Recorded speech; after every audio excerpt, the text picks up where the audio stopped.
लोकसभा चुनाव की शुरुआत हो गई और महज 12 दिन के बाद प्रथम चरण के चुनाव का मतदान होना है। ऐसे में आज का ये दिन हम सब के लिए बहुत महत्वपूर्ण है और हम लोगों को ये याद रखने की जरूरत है कि आज से 10 साल पहले के चुनाव सिर्फ हमारे समाज, हमारे प्रदेश, हमारे देश को बांटने की राजनीति के आधार पर होते थे। पनोरमा ग्रुप, जो सोचता है वो करता है। आपके अपने सपनों का आशियाना।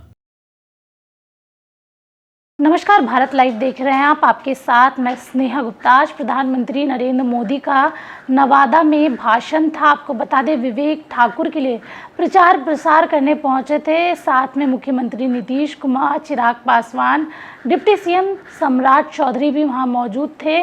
और जो तस्वीरें आई वो काफ़ी ज़्यादा खूबसूरत थी, जहां इन सारे लोगों ने कहीं ना कहीं तेजस्वी यादव और लालू परिवार को घेर लिया और सवालों के जो तीर है वो महागठबंधन पे दाग दिए।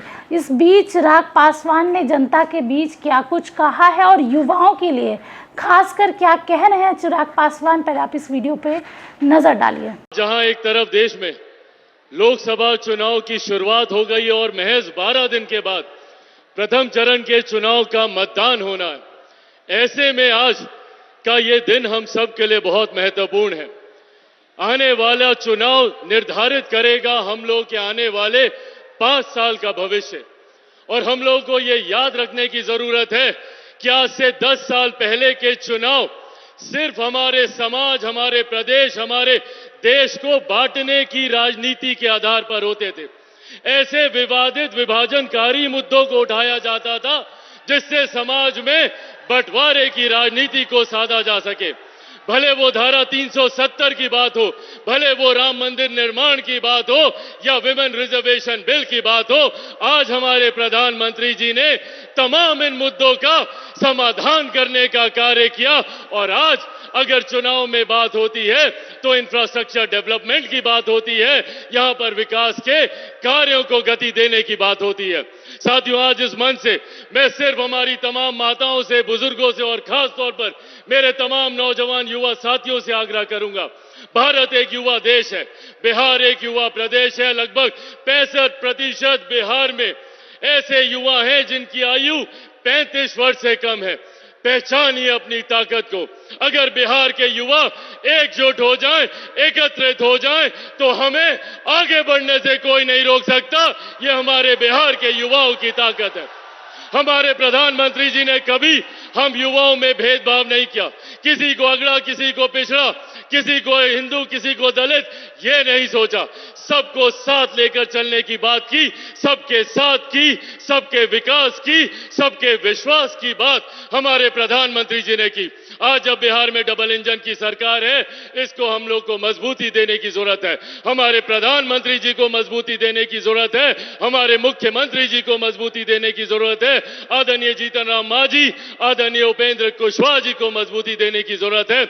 मेरे नेता आदरणीय रामविलास पासवान जी ने एक विकसित बिहार, एक विकसित देश का सपना देखा था, जिसे हमारे प्रधानमंत्री जी पूरा करने में लगे हुए हैं।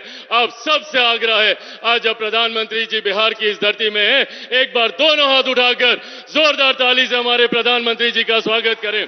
आदरणीय नरेंद्र मोदी जिंदाबाद, एनडीए गठबंधन जिंदाबाद। बहुत बहुत धन्यवाद साथियों। जय हिंद, जय बिहार। तो सुना आपने क्या कुछ कहा। चिराग पासवान ने सीधे तौर पे कह दिया कि अब हमारे बिहार में बात होती है इंफ्रास्ट्रक्चर की, साथ में जिस तरीके से पलायन होता था, पलायन रुका है और कई मुद्दे ऐसे हैं जिसको प्रधानमंत्री नरेंद्र मोदी ने कहीं ना कहीं सुलझा दिया है। अब युवाओं को एकजुट होकर फिर से एनडीए की सरकार को लाना होगा ताकि बिहार में और देश में डेवलपमेंट हो। अब देखना होगा चिराग पासवान के इस बयान के बाद बिहार की सियासत में क्या कुछ होता रहता है। आप बने रहिए तब तक के लिए भारत लाइव के साथ। धन्यवाद। पनोरमा ग्रुप, जो सोचता है वो करता है। अगर ये वीडियो पसंद आई और वह बिहार के राजनीति और बिहारियत से सरोकार रखेनी तो सब्सक्राइब बटन दबा के चैनल के सब्सक्राइब कर ली। ओजे एगो घंटी बा, ओकरा बटन दबा देला से कुल सटीक और मारक खबर रुआ मुफ्त में मिल जाई। अगर रुआ पत्रकारिता के हमनी के नया प्रयोग में सहयोग कर चाहतानी तो ज्वाइन बटन दबा दी। पेटीएम नंबर नोट कर ली 9386816700। धन्यवाद।